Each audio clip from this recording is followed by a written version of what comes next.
in the lounge here at the gambling parlor on Dead Money Sports. Well, we've got 2 minutes to go in the Monday Night Football game.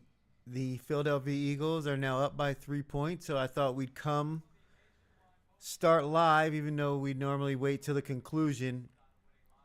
With the way this game is shaping up and as chaotic as it's been, I thought it'd be fun to watch the final 2 minutes and potentially overtime if the game goes to overtime, if the Chargers are somehow able to tie it or maybe even take the lead. Philadelphia was the more popular selection in the Circa Million contest, and there's one person with the Philadelphia Eagles in Survivor. There's either going to be 11 entries remaining or 10 entries remaining, depending on the outcome of this game with the one person on Philly.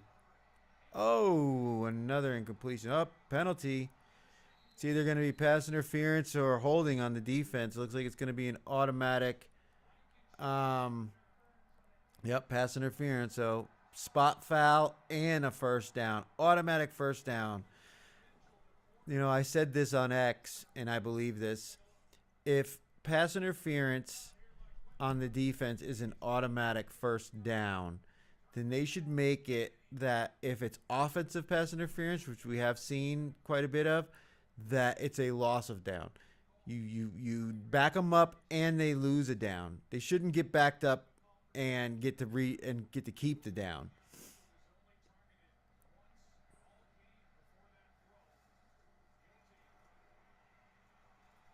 Herbert got blasted on that one. Now he's scrambling. This has been a turnover fest. You've seen him turn the ball over several times with that hand injury, only being able to cover the ball up basically with the one arm. He's definitely favoring that left hand whenever there's going to be contact. He's got the bandage on his elbow. I mean, he's a big dude, though, Justin Herbert. He can take a shot. I'll give him that. He's tough. He's been getting brutalized. 7 sacks this game.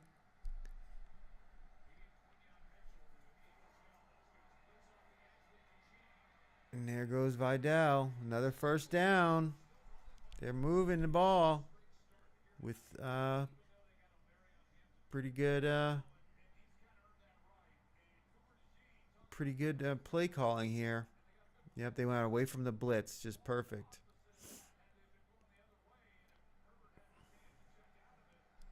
Minute and 20. They're at the 48-yard line of Philadelphia. They are now essentially in field goal range of Philadelphia with Keenan Allen with about an 8-yard reception. They've still got one timeout. Philly has 2. At this point, if you're Philadelphia, you're not trying to stop the clock to save time. You're trying to make a negative play here with Herbert. Ooh, he overthrew Gadsden. Man, yeah, he was open too. Gadsden was open. Well, our Circa picks, man, another tough week. We're already done 2-3 in week 14. That's 3 consecutive 2-3 weeks. I mean, either I go 5-0 next week or it's all over. But I can't believe the way I lost that Denver game. I mean, to lose that cover in that manner, I've never lost a game like that before. Herbert, with the first down run. Nice. All right, get up on there. You're gonna save that timeout. But they're in field goal range without a doubt. So now Herbert or Harbaugh. He's ultra conservative. I doubt he throws the ball here. They're gonna run it. Yep, and it's a draw play with Herbert with the quarterback keeper. And now he's down inside the 30. Did Harbaugh call the timeout?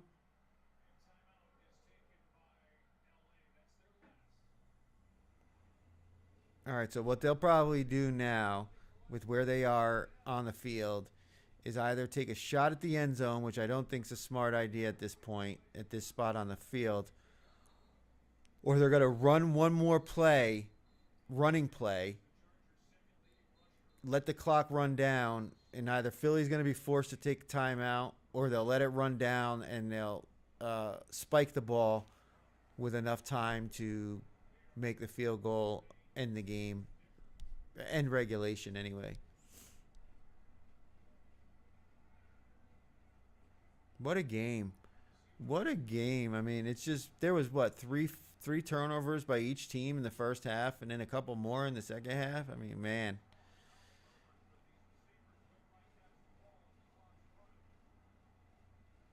Yeah, I wouldn't throw it at all. Not with Herbert having been sacked 7 times. Let's run the ball. They're going to throw it. And he throws it away. 3rd and 1.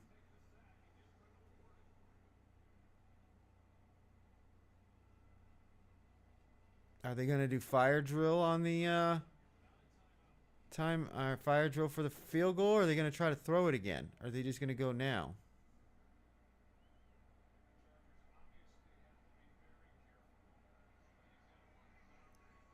I mean, yeah, you can't get tackled in bounds. You got to be ready to run your field goal unit out on there, and I don't know if they make it because you got to get all your other guys off the field.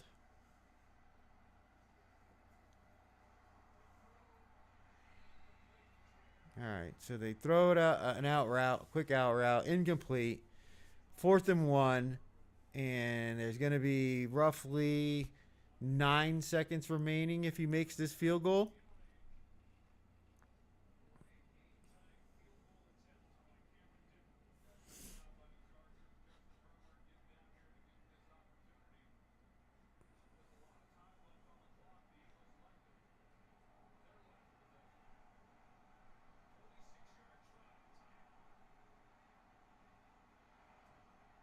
Ooh, okay. His ball has a weird thing where it looks like it's gonna start leaking to the outside and then it knuckleballs back in.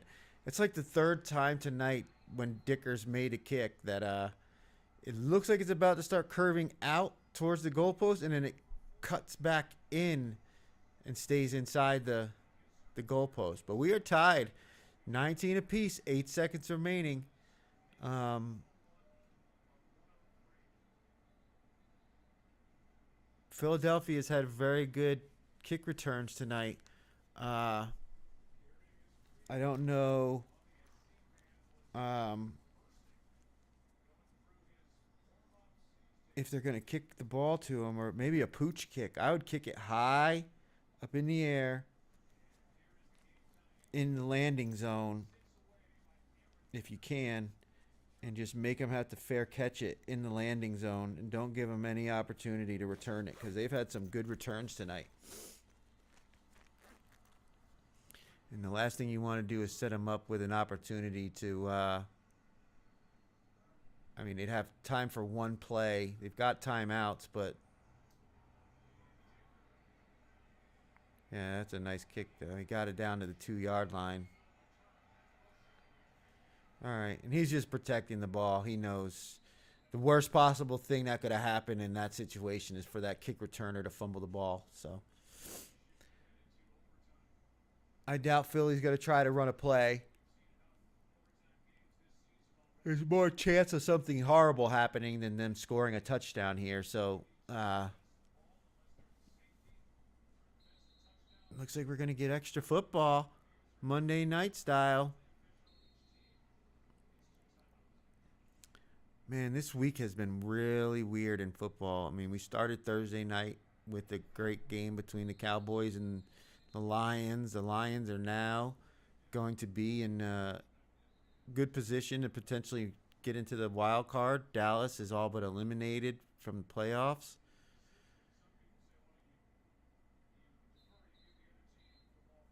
The Packers with the big win. That was one of our 2 wins. And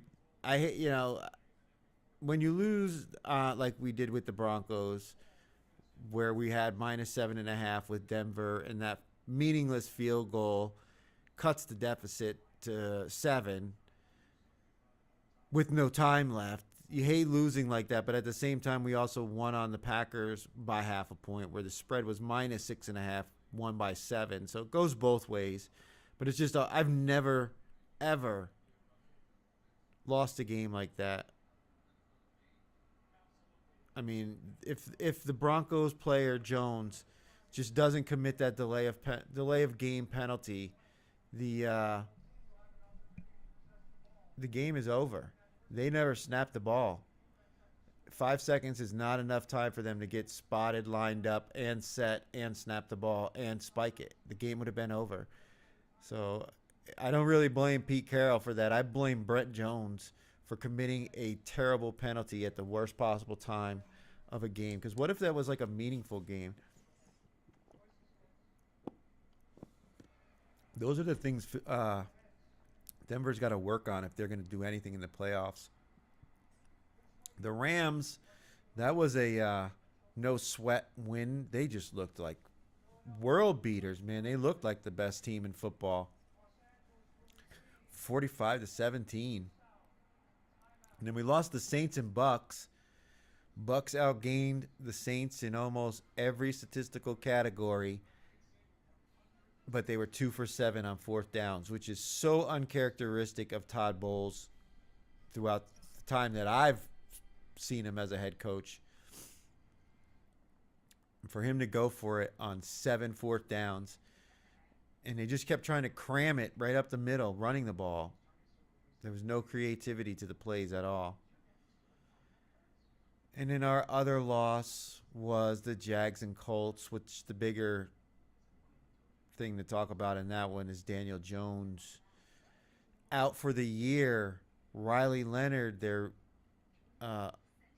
rookie backup, injured. And now they're talking about bringing in Phillip Rivers. Phillip Rivers is actually going to be practicing for the Colts to see if they want to sign him for the end of the year. Can anybody out there tell me how long it takes to heal from a fractured orbital bone? I mean, I know it's a delicate part of the face, you know, and you don't want anything to happen to your eye if that piece of bone were to break. But, I mean, at the same time, how many weeks has Richardson been out with that orbital bone fractured? I mean, and he did it with, what, a piece of stretching equipment, like the bands that you...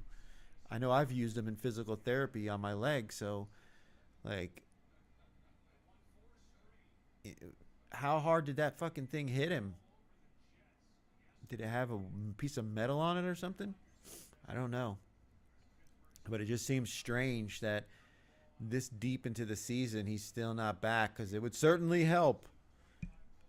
I think they could make a run with him to maybe try to get back into the wild card, because it looks like the way things are going for the Colts now, they are not going to make the playoffs. All right. Overtime starting. Chargers get the ball first. Oh. Damn, that had to have hurt. Good thing these guys are limber, because he just got like bent in half and his helmet came off. Damn. I know that they're... Oh, yeah, that looked like it hurt. And it was helmet. I know, incidental helmet to helmet, but damn. He might get an envelope from the NFL's finding department for that one, even though it wasn't called. Herbert with another RPO keeps the ball, and he's using that left hand to stiff arm. He is motivated to win this one. I mean, this is a big game for both of these teams. The way things are standing right now, Philly is in the lead in the NFC East at 9-3. They don't really have anybody that's threatening them for the division right now. Dallas at 6-6. But it would certainly nice run by Omarion Hampton. It would certainly open the window for the Dallas Cowboys to get back in the conversation of making the playoffs. Meanwhile, the Chargers are currently in sixth position at 8-4.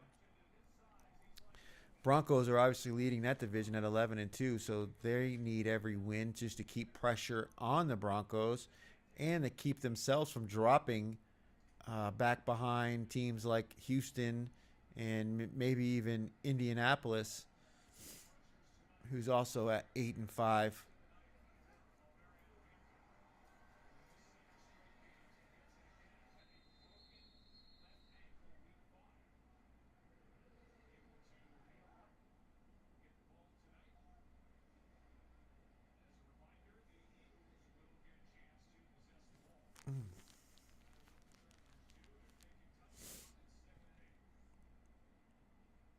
Now, I did release the early line show that I recorded earlier today before the start of the Monday night game.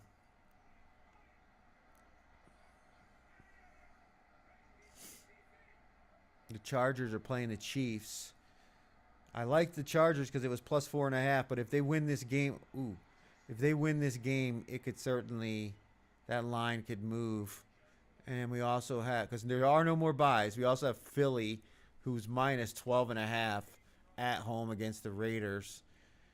And I mean, boy, oh boy, that Raiders team is just something terrible. It's hard to find any reason to want to back them. And yeah, they covered the spread last week at minus whatever it was. I had minus 7.5, or they were plus 7.5, but I had the Broncos. But boy, they were really lucky to do that. Uh-oh, now Herbert, he's sacked. Fourth down. He may have gained a yard, but it's still fourth down. They're in field goal range, though, but that's might not do it. This game ending in a tie would just be the chef's kiss.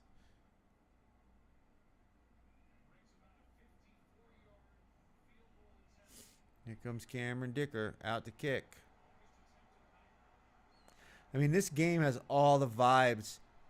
Oh, it does it again. I don't know if it's just a camera in my eyes or what, but every time he kicks, man, it looks like it's going out and then it knuckles back in.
So let's see if Philly, they can either tie the game with a field goal or win it with a touchdown, or potentially lose it if they don't get either. They're out to the 31-yard line. They'll start at the 31-yard line, so average field position to start this drive.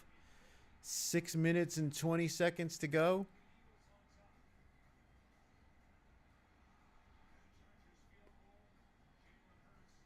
Mm,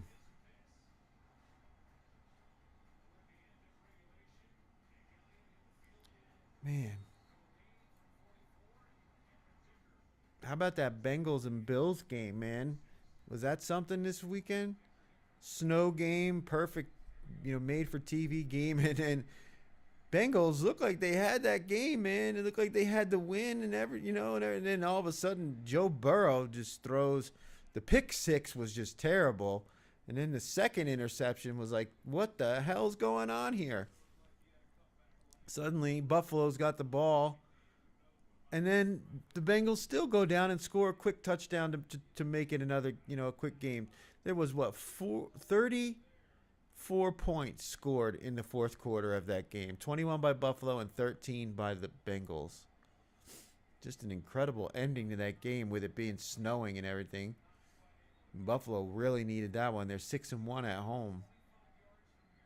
Now they got to go on the road and play New England. That's going to be a tough game. I like Buffalo. Oh, man. There was a guy lurking behind Jalen Hurts. If he didn't let that go, that's probably a strip sack. But it's incomplete. 3rd and 6. It's probably 4-down territory. So they have 2 plays to gain this. At least get the first down and keep the drive going. And he was open. It was just not a great throw. Jalen Hurts, 50% completion percentage tonight. Not great.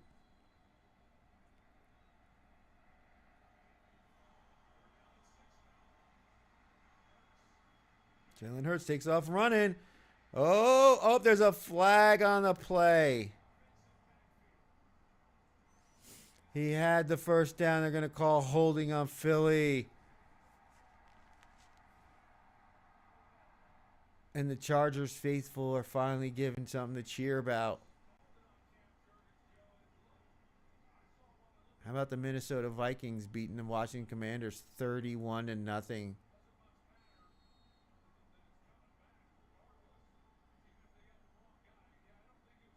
That defense for Washington is just bad. I'm so disappointed in myself. I liked Miami. I talked about it on the Week 14 early show, and I didn't play them. And, of course, they win easily 35-10. I think they're going to run the ball all over Pittsburgh this week. Pittsburgh's given up over 200 yards rushing the last 2 weeks. Miami Dolphins are really... Oh, and he gets it to Devontae Smith, and they get the first down. Philly with the first down on 3rd and long. Wow. Big throw, big catch, big conversion. After that penalty, the holding penalty, brought that first down back that Jalen Hurts got. Oh, man, what a play. They're out to about the 50-yard line with 4 minutes change and counting. So about 4 minutes to go when they snap this ball. 4:15. 1st and 10 at the Chargers' 47-yard line. Handoff to Barkley goes nowhere. He actually lost yardage.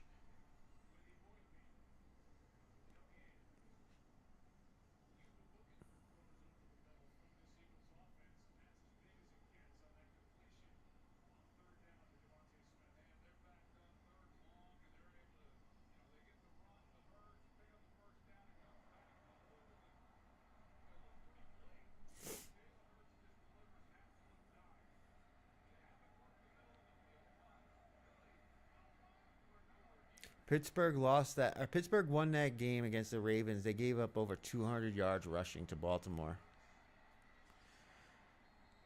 All right, so Jalen Hurts, they gained some yards. They're right around at the green field goal range line on the television there. It's 3rd down. So if they don't gain any more yardage here, they're within range of their kicker. He did miss one earlier tonight. Ooh. Yeah, go Goddard with a great catch on the sideline there.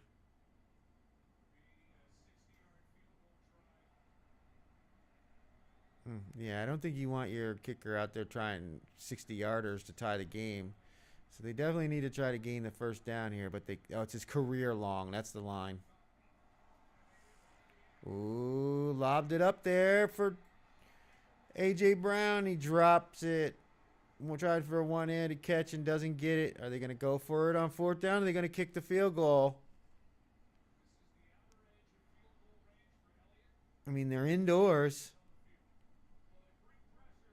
It's indoors. Why would you? I just don't understand. I know you want to win the game, but damn.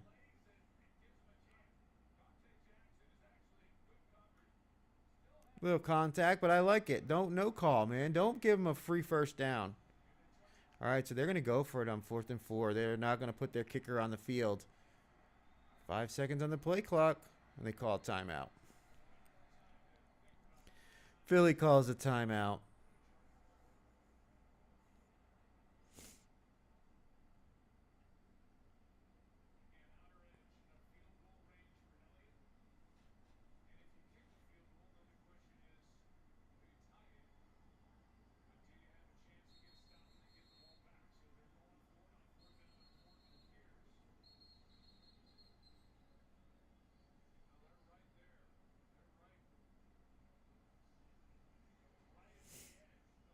All right, so the offense is still staying out there. They've got to convert. 4th and 4.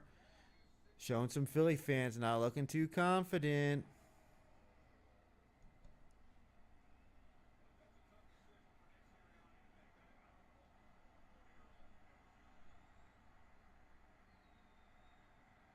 I like going for it. Oh, he jumped. That's an automatic first down for Philly. Wow. What a play by the defensive lineman for LA. Wow, what a play. I can't believe. I mean, it's not like Jalen Hurts is known for his snap count. This guy just jumps and the offensive lineman moved, and that's all you got to do.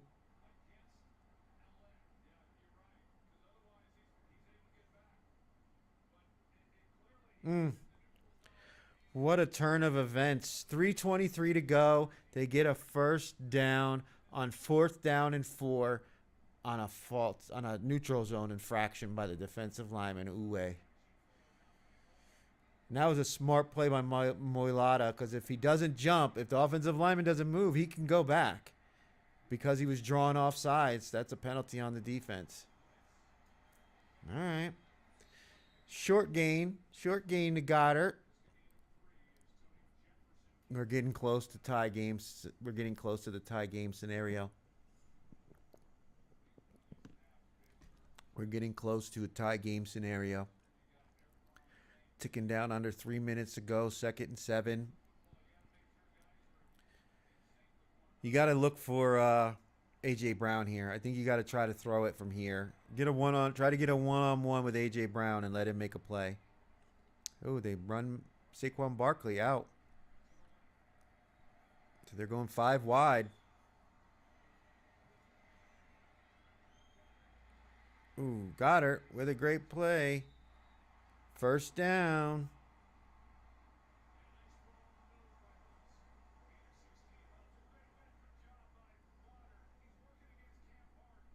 He sold it like he wasn't in the play, like he was going to block. And he pivots out. Boom.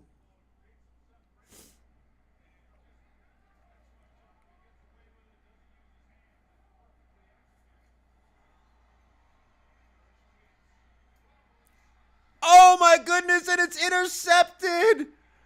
Oh my goodness. Oh my goodness. They ran an RPO. It looked like it was there. Hurts throws the ball. It gets tipped by one Chargers DB and right into the hands of the other DB. Oh my goodness. Oh my goodness. What a way for this one to end. I definitely want to make sure that guy's feet were in bounds. I couldn't see it. But wow. What a way for this one to end. On an interception. And it was a tipped interception. What a play. Because it was a nice play. I mean, they faked the handoff to Barkley. He's rolling out and he's there, and he falls off of his man. That is a great play, and he is in bounds. He comes off of his guy, gets a hand on it. Dotson and Jefferson's right there. Hart makes the tip, and Jefferson is right there.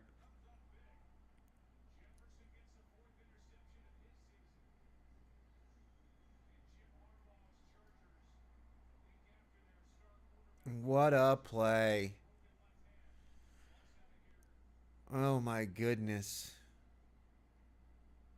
Nick Sirianni, all he can do is smile. I mean, what a way for that game to end. And so the top 10 in the Circa contest go 3 and 7. The top 10 selections.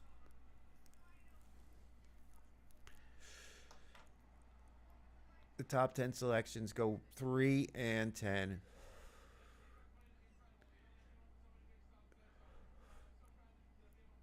Yeah.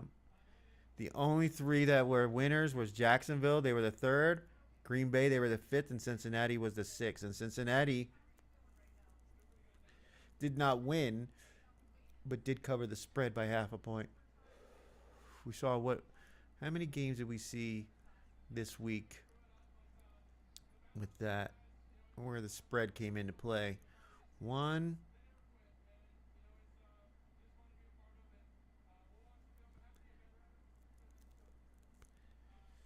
2, 2 games. And of course, we were on one of them, the Broncos and Raiders, with the Raiders covering the spread but not winning the game. And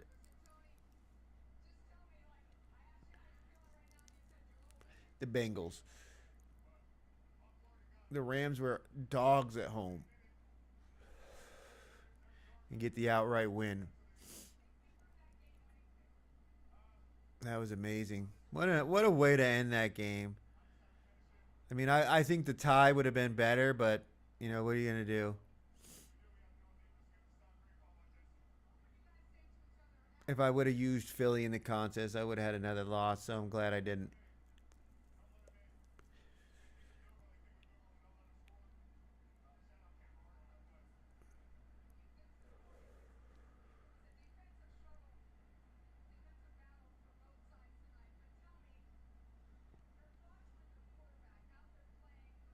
4 interceptions by Jalen Hurts. What a tough loss for the Eagles.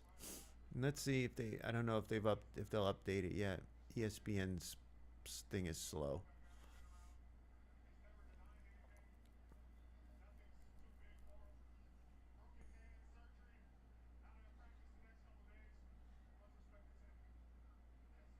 Hmm. Incredible. Chargers 9-4. Eagles 8-5 now.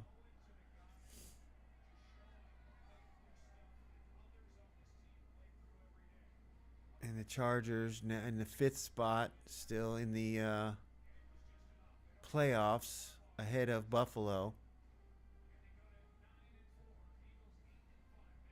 And the Eagles are 8-5. All of a sudden, Dallas has life because they've got that tie. Let me see. Let me look at this real quick. So Philly, their remaining schedule, Raiders, man, you could probably pencil that in as a win. At the Commanders, I'm going to say that's a win. And then at Buffalo, that's an L. And then they've got Washington in Philadelphia as the last game of the year. So they play Washington 2 times in the final 3 weeks. I mean, that's certainly a beneficial schedule to them, as they could potentially go 3-1 over their next 4 games, giving them a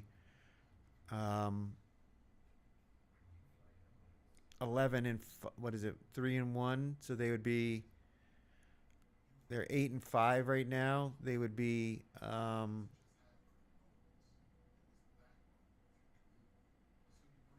11-7 or 11-6. Yeah, 11-6. And Dallas probably has to win every game. They've got the Vikings, very winnable. I actually like Dallas in that game. They're laying 6 to 6.5, but I like Dallas to win that game. I think their offense is better if CeeDee Lamb is back. Then they've got the Chargers. That's a winnable game. We saw how much they struggled tonight. They were very fortunate with all these turnovers to win that game. At the Commanders, winnable game for Dallas. Offense better, defense better. And then at the Giants. And that would make them 10-6-1. So essentially, Dallas has to win all four of their games. And somewhere in that 4 games for Philadelphia, they've got to find 2 losses. You've got to get 2 losses by Philadelphia in their last 4. The Raiders, they're in Vegas, but I doubt it. No, I'm sorry. They're in Philly, so I really doubt it. 2 games against Washington. They've got Vegas, at Washington, at Buffalo, and then at home against the Commanders again. So they get the Commanders 2 times in 3 weeks. Somewhere in there, I think they lose to Buffalo because Buffalo's in a dogfight with New England, especially if they can beat New England this week. They play each other. Big game. I like Buffalo in that one. Big game. Somehow they need the Commanders to win one of those 2 games. If the Commanders can win one of those 2 games and Buffalo can win, as they'll probably be favored to do, Dallas has to win out, and they could potentially make the playoffs. There is hope in Big D, but they've got to get it done to catch up with Philly after tonight. Because the Commanders and Giants are both eliminated, so they're not a threat to Philadelphia to win the division. They have no shot. The only team that could knock Philly out of the playoffs right now is Dallas, and they have to win every game.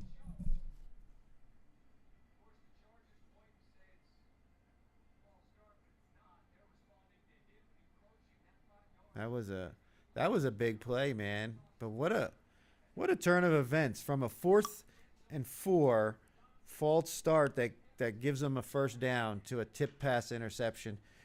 It was how it had to end, I guess, with all the tip pass interceptions tonight and turnovers tonight, that the game is decided by a turnover with a great play, tipped pass. I mean, the guy comes off of his man to tip that pass right to his own teammate. I mean, and he's able to keep his feet in bounds. What a play. Yeah, somebody said on X, if this game is scripted, then give him an Academy Award for tonight. How do you script something like that? Like, even I don't like I've talked about the Denver game. I don't like how that game ended, but the refs were in the right to call that delay of game penalty. I don't know why they did in that moment, because it really didn't have an effect on the outcome of the game. The Raiders were not going to win that game regardless, but the player did do it. Like, he did slap the ball out of his hands, which by the letter of the law is a delay of game penalty. So, like, you have to be smarter than that as a player. I know when you're leading by 10 points with a couple seconds left, you know you've won the game. But you can't you can't have that type of mentality. You have to play every play as if it's the last play, of a tie game. You have to treat every game that way. That way, when the moment does arise and you do have to be a professional in that moment, you won't, revert back to your, immature instinct or unprofessional instinct. You'll revert back to your professional instinct that says, we're going to win this game if I don't do anything.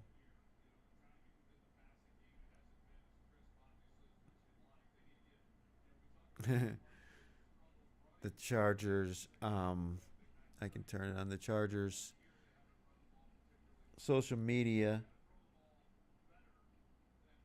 is clowning on the Chargers because of the Eagles. I mean, because they put that big inflatable Easter bunny in their locker room, and they said that it was supposed to be a happy vibes bunny or some shit like that. And so now the Chargers have a bunny with the clock ticking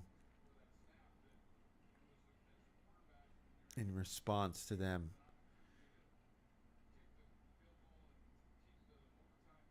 Sully ices it.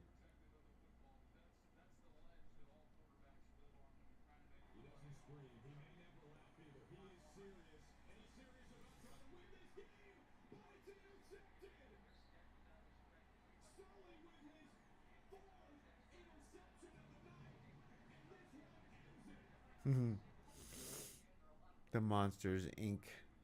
broadcast.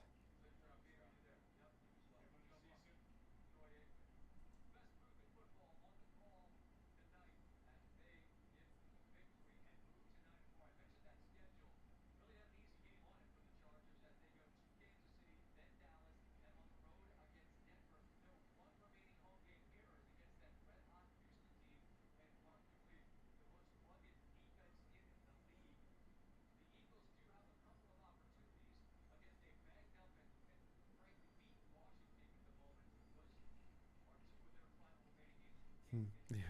The game went to overtime and still stayed under the total.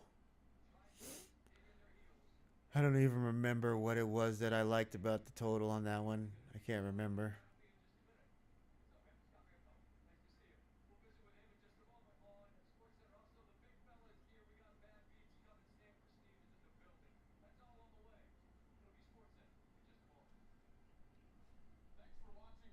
I think I did take the under because I thought both teams were going to run the ball. I didn't know it was going to be a turnover fest. But here we got the results of the week 14. Like I said, look at all that red at the top. Of course, we were contrarian to this top 5 pick, so we took an L on that one. But we were on the right side on this one with Green Bay. And it was surprising that Green Bay and Chicago were both in the top uh, 5. I thought Chicago for sure would be in it, but I didn't think Green Bay would be that popular. Oh, excuse me. I didn't think they would be that popular where they uh, also were in the top 5. I mean, it was only by 10 over Cincinnati, which was another winner with plus 5.5. Philly just lost. The Chargers are way down here. They were only 13%. If you look at the margin, there was 509 more entries on Philadelphia than there was on Los Angeles. Look at this. All the ones that were the more popular side, look at all that red. Washington lost. And they were talking about how that was going to be one of the more popular picks because of the line movement. So if you were brave enough to buck that line value that they were claiming, you would have won on that one. Houston, reverse line, well, not reverse line movement, but line movement from the original 5.5 on Sunday to close, I believe, at +3. I didn't have the balls to pull the trigger on Houston, even though I liked them on the early line show when it was +5.5 before it started dropping. I should have took it as a sign that obviously the money was getting hammered on Houston, that the line moved that much. LA, we were on LA, got that one. 624 more people were on LA than Arizona. That was a big gap in that one because less than 500. We just talked about Philly. Baltimore was the more popular side. They lost. The Jets were the more popular side. They lost. I liked Miami. Why didn't I play them? Cincinnati was the more popular side in that one over Buffalo, and they won. Denver lost. They were the more popular side over Vegas. We were on Denver. That was tough to take. Indy was Jacksonville was a top 5 pick, but we got burned. I don't know how that game plays out if Daniel Jones remains in that game. But obviously, losing the quarterback didn't help our chances in getting that win. So that one hurt. It's always tough when they lose one of their key players early in the game, that you see it just go completely lopsided like that. There was a lot more people on Indy than I thought. I guess a lot of people were doing the same thing I was playing a contest play against Jacksonville, which we knew would be a popular side just because of the history of Indianapolis losing in Jacksonville. Cleveland, people were believing in the Shador Sanders story, but it's the number one pick, Cam Ward, who gets the win outright as a 4.5-point road dog. Didn't even need the points, one straight up. Same thing with the Bucks, man. And I was right about Tampa Bay. They had less than 1,000 selections, so it wasn't very popular. But man, what a disappointing game that was. We were on Tampa Bay, and for them to go 2 for 7 on fourth downs, when historically Todd Bowles is not the type of head coach that goes for it. He's normally very conservative, so I was shocked to see that he'd gone for it that many times.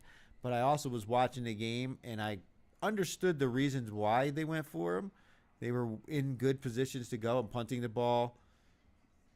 I don't know, you have to back them up inside the 5 or 10 yard line to make it worthwhile, but their play calling really was very unimaginative against what's probably the best part of the New Orleans defense, and that's their defensive line. Seattle was the more popular side, and I said I had wanted nothing to do with Atlanta. I didn't like Atlanta in this one. Obviously, as a Falcons fan, I'm not going to take Seattle because that means I got to root against my team. But at the same time, on the contest show, the early line show, I said I could not get behind this Atlanta Falcons team. No way. Not after what I've seen this year. This was a good one. Chicago was the more popular side, but only by 79 picks. I mean, you had over 2,800 entries total on this game. We were on Green Bay. That was one of our 2 wins. And in the Dallas-Detroit game, boy, I dodged a bullet on that one because I almost used Detroit. I mean, I almost used Dallas. I was going to play the Thursday game, but I wasn't completely confident of the other 4. Obviously, it probably wouldn't have mattered because I went 2 and 3, so I probably would have swapped out one of the other losers for a loser. But I did like Dallas in that game, so I'm glad I avoided that one. But again, even on the Thursday night game, the more popular side by 39 picks loses. So out of the 14 games, they went 4 and 10. Yeah, 4 and 10. If you were contrarian, you went 10 and 4. All the more popular sides just got obliterated. You see the lines this week? 5 games right now, sitting at a double-digit spread, or at least 9.5, where you got to win by double digits in order to cover. I mean, they really jacking them numbers up this week after last week's results.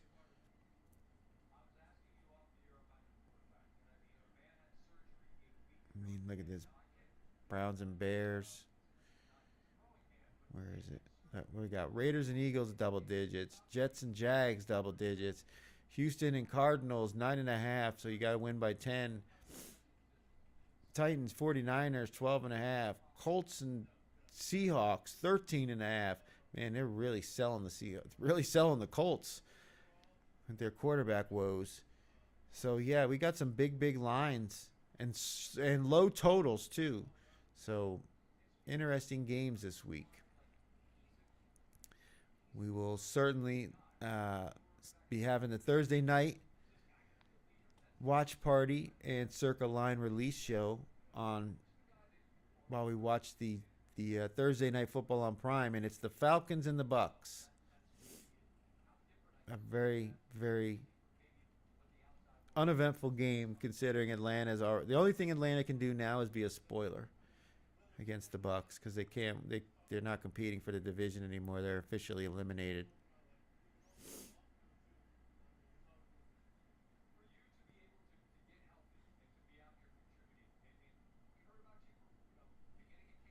No touchdowns, 4 interceptions. 1-1. Only 139 yards passing and 66 yards rushing for Justin Herbert. It was just an ugly, ugly game. Ugly game.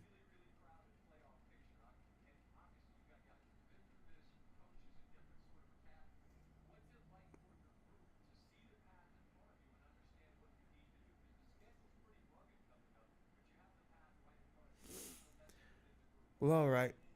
We're going to end the lounge. We watched the end of the overtime. The early lines are already available right here on YouTube.